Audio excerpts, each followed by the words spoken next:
काहे अखिलेश बबुआ का हाल बा? ठीक बाड़ो? हाँ मोदी चाचा ठीके बानी।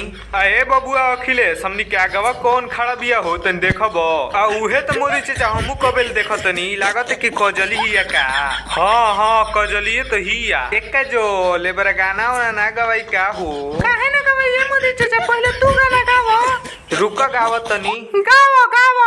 बानी चश्मा लगौले दूरबीन जैसन, हारमोनिया बजावतनी बीन जैसन, कि नाच रे पतर की नागिन जैसन। वाह मोदी चाचा वाह, तू तो कमाल कर देलो मर्दे, हमर दिल पूरा जीत गेलो। ए अखिलेश भैया तू गाना गावो। रुक गावतनी।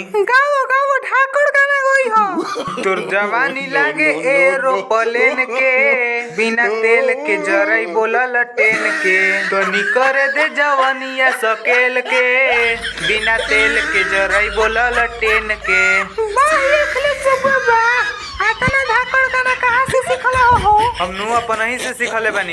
एक का चलेगो तूहू गाना गावो।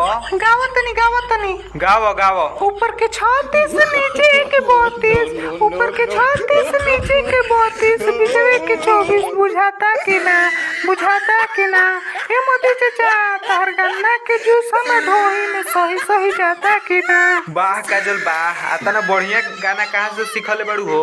अपने से। अच्छा ठीक बा। हाँ तो भैया लो, अगर मोदी चाचा के ऐसा फनी गाना फनी वीडियो देखे के बटुए तो पहले TR फनी नंबर 1 चैनल के सब्सक्राइब कर लो और वीडियो के लाइक कर दो, ताकि मोदी चाचा के वीडियो बनावे में मन लगे। जय हो TR फनी नंबर 1।